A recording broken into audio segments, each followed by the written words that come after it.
Hi, we are Craig and Janice, and welcome to another episode of Cruising Off Duty. In the last episode, we were in Wapoust, where we biked around wine country, having a great time right up until the time that our boat started dragging away. That's right, our boat got caught in a windstorm and the anchor broke loose and it went rogue, took off all by itself without us on it. It was a jam-packed episode, and if you haven't seen it, I'll put a link at the top so you can go back and watch that one first. In this episode, we sail away from Wapoust and head to Duck Island, which really should be named Snake Island. Seriously, you can't throw a stick without hitting a snake. All that coming up in this episode of Cruising Off Duty.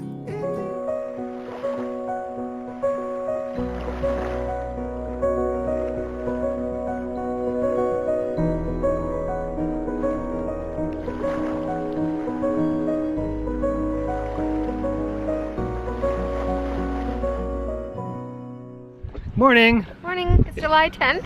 What bay is this again? Smith Bay. And we're heading to Duck Island, which is about a 4-hour sail, sort of southeast of here. And as you can probably hear on the microphone, it is windy all the time here. So yeah. We've dragged a little bit. When we started anchoring last night, we were kind of almost parallel with that little boat. And now we're getting closer to parallel, well, not quite parallel with that boat over there. But yeah. Definitely closer to it than we were. This weed issue everywhere we go, where there's just like a non-stop friggin' massive chunk of weed that comes up with our anchor, is definitely a problem. Because our plow anchor just gets caught up in the weeds, and if it breaks loose, it can't recatch because all the weeds are around it, and it just ends up being a big ball of weeds bouncing along the bottom.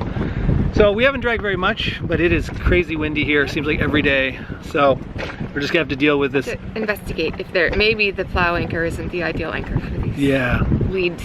And we're just gonna have to get up if it gets really crazy windy in the middle of the night and do more anchor checks than we used to do when we were on a nice clay bottom in the Ottawa River. So anyways, it's about a 4-hour sail to Duck Island, and we are gonna have the wind kind of like at our back aft quarter, hopefully. So it should be, we're not gonna be beating into it, which is good. So, cause it is a little much, so. Okay, see you at Duck Island. Kind of a funny sound we heard coming from this island. It sounded like cats meowing. Then we zoomed in with the camera and found out it's just hundreds and hundreds of sheep. And then we remembered someone told us a story about how some guy takes a ferry boat over with hundreds of his sheep and leaves them there for the entire season. Pretty much nobody lives on this island. Having a nice downwind sail towards Duck Island. Unless you have anything important to say. You can, actually. I do not. Okay. Except for finish your tea so I can make whiskey.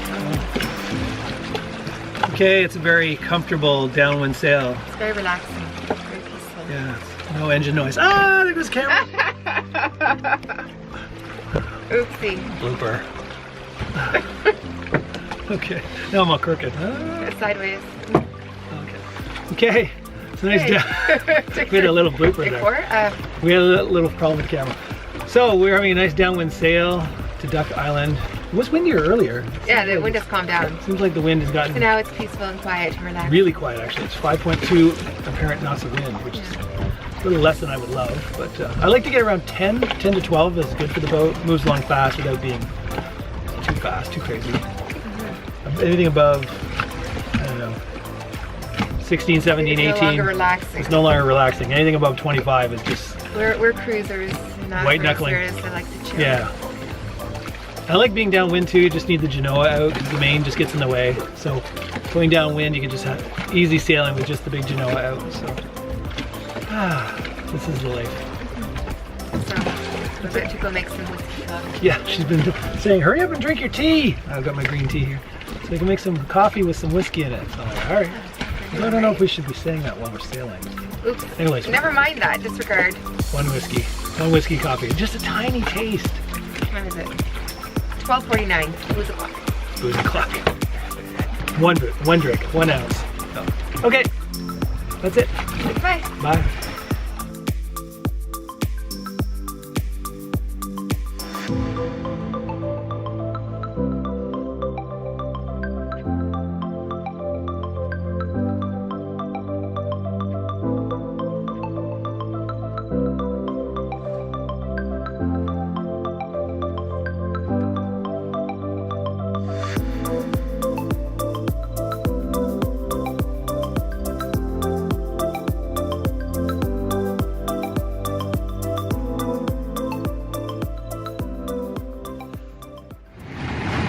Okay, we're sailing along. Of course, the autopilot's holding the course.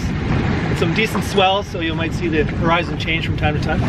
One thing I thought I might point out, I think it's probably been in camera a bunch of times, and people are probably wondering what this big pile of black stuff is. It's actually our bug net for our companionway. So, I don't know where you live, but this time of year there's still a lot of mosquitoes and stuff at night. When the sun goes down, the mosquitoes come out. So sometimes we need the airflow when we're sleeping, but we don't want all the bugs. So I have a little net that goes over each one of these hatches. One's over the back room, and the other one's over the galley. And then we need one for the companionway. So this plexiglass door can close like this in case there's any rain overnight. It stops the rain from getting in, but leaves the opening down here for airflow. Whether we leave that open or closed, this thing is tied at the front corners, and then you just hang this netting. It's got like a leaded rope around the outside for weight. You just lay it in the track of the companionway, and then lay it down over the bottom of the companionway, and it covers it completely so no bugs can get in, but you still get airflow. So, just in case you're wondering what that big pile of black netting was, that's what it's for. Janice is done cleaning for now. It was a bit too bouncy for her, she said, but she wasn't feeling seasick, right? Annoyed, yeah. Just annoyed. Right. Hard to clean when everything's bouncing left and right. Like I said, the camera doesn't probably do it justice, but there's some pretty big swells because of the, oh, that's a big one coming. Because of the wide open expanse of Lake Ontario. Even a relatively windless day like today, not too bad. Still has time to build with some big swells. So I'm up here on deck. Just wanted to show you the mainsail's not up. A, we don't need the speed because we're doing okay anyway. B, we still have this issue where this line is frayed on the outside. We did tape it, the tape didn't hold up. I can take the sail out manually by feeding it in, making sure that the furling line, it goes down. Now that we have a thin spot, it wants to go above the other ropes. So, but if I manually kind of lower it down as it's furling in, I can pull the sail out manually by standing up on deck. It's just, being up on deck and pulling out a mainsail while you're bouncing around, it's not a lot of fun. And we'd probably only get another 3/4 of a knot, maybe a knot at best of extra speed, so it's not really worth it. And the other thing I don't like about a mainsail is this last piece of the sail that goes in. By that point, the sail is really wide and it's inside a metal drum. So this last piece of sail really gets beaten up. You can see all the tape, or the parts that are stitched, are starting to fray here and here because it's the part of the sail that gets the most abrasion inside the drum. So we've left it out a bit, to not have to have this rope end up on that pulley, and also because just a little bit less wear and tear on the outer part of the sail. When it's in there, it's really wedged in tight, and sometimes it's tough to get it back out. It tends to want to jam. But a day like today with 12 up to 14 knots of beam on the beam, or earlier it was behind us, that was plenty of wind for the Genoa to move us along at over 4 knots. Okay, we're just passing Timber Island. Janice made a good comment. She's like, look at the size of these islands, and there's nothing on it. Not a single structure, not a house, nothing. Meanwhile, down where we moor near, Thousand Islands, every tiny island has a house or a cottage on it. It just doesn't make sense. It doesn't make sense why somebody hasn't, or a few people haven't thrown a cottage on this thing. And that's the same with things we pass already too. Just seems to be it's like a lack of housing or cottages anywhere around here. And we're on Lake Ontario, we're not northern Ontario where nobody lives, so strange. So in the same theme of things, while I was showing you this one over here with nobody on it, Timber Island, this island out here a little further up, it's called False Duck Island. And as you can see, there's nobody or anything on that either. Very low and flat. They call it False Duck Island because further out, where we're headed, is Main Duck Island, which is bigger and obviously, I guess somebody must have decided this was accidentally Duck Island, and then it was figured out it really isn't Duck Island. So it's False Duck Island. We noticed there is an actual lighthouse on False Duck Island, the red and white thing there, right there. And when we were at the Wapoose Marina, the lady was saying that there's a bunch of wrecks around here because a lot of, this big open expanse of water between False Duck Island and where we're headed to in Main Duck Island over there is the main shipping channel. And I guess over the years a lot of big ships have hit this island. And so we put a lighthouse on it. It's very flat, as you can see, so I guess at night in a storm you wouldn't see it. Back before they had GPS, they were going by paper charts. They must misjudge where they are and run right into this island, so they put a lighthouse on it. But I guess there's a bunch of wrecks at the bottom around here. Okay, we just turned on the motor due to the motor sail the last bit, but you just noticed that this freighter is probably going on a path. There's red and green buoys off to our right here, and it means this is a shipping channel right by Duck Island. That means we get to see these go by all day. Now that we are motor sailing the last little bit, you can see our dinghy gets dragged along at a pretty good clip.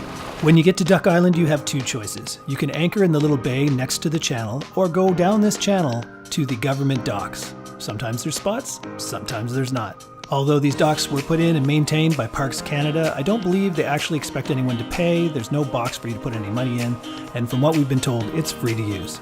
We have 260 watts of solar up on top of our bimini, so we always tie our boom off to the side so that we don't get shade on our solar panels. Now we always tie it on the right side because we only have stanchion bars on our left or port side, and that's the way we get on and off the boat. For some silly and unknown reason, we tied it this time off on the left, which I wasn't expecting, and therefore hit my head not once, but twice on it. And of course, sailors being so friendly, they come out on the dock to help us tie on. Of course, I need to have an audience when I make a complete fool of myself and practically knock myself unconscious. Of course, it's kind of humorous to see me make a complete buffoon of myself, so I'm going to show it to you as well. Now that I'm sure I have the boat stopped, I put it in neutral and I get off to help tie on. Here comes number one. Bonk! I don't think anybody noticed, so not too embarrassing. Okay, we have the boat stopped and it's time for headbanger number two. This is a good one, so let's turn the volume back up so you can really hear it. Not used to having it on this side. How embarrassing. Did you notice Janice's reaction? Instead of saying, "Are you okay with sympathy?" she laughed. Oh! Not used to having it on this side. I better not slip on a banana peel and knock myself unconscious because she won't be there to help me. She'll be too busy laughing. Okay, here we are docked at Duck Island. I keep wanting to call it Snake Island because it's so known for snakes. Okay, there's just so many good things to explore here on Duck Island that we're not going to be able to fit it into this episode, so it's going to be in the next one. There's more snakes, frogs, and turtles, and you can shake a stick at it. You can hear them slithering through the grass as you're walking along the paths, which is going to make walking to an outhouse like this in the dark a little bit scary. Thank goodness we have a head on our boat. And we find out from the other boaters that this area is just spectacular for fishing. Of course, Janice, who hates being hot, will swim anywhere, anytime. And she even convinces me to get in, even though it's chilly. Of course, it wouldn't be an episode about me exploring a new island without getting the Mavic up. Ah, so pretty. A super big thanks to our patrons who are in essence our sponsors. Camera gear is expensive and things always break, and it's because of them that I can continue making these episodes. If you want to learn more about how you can support the channel, go to patreon.com/cruisingoffduty. If you've made it to the end of the episode, I'm assuming you liked it. If so, smash that like button. We've already done so much sailing this summer, then we're just ready to bring it to you in the upcoming episodes. Next episode, we do a little recon of Duck Island and confirm it really is Snake Island. After that, we go to Sackett's Harbor, then we go to Oswego, before we finally return to Duck Island with Jake, where we explore some abandoned lighthouses and take on all those snakes. So stay tuned, and until next episode, safe cruising.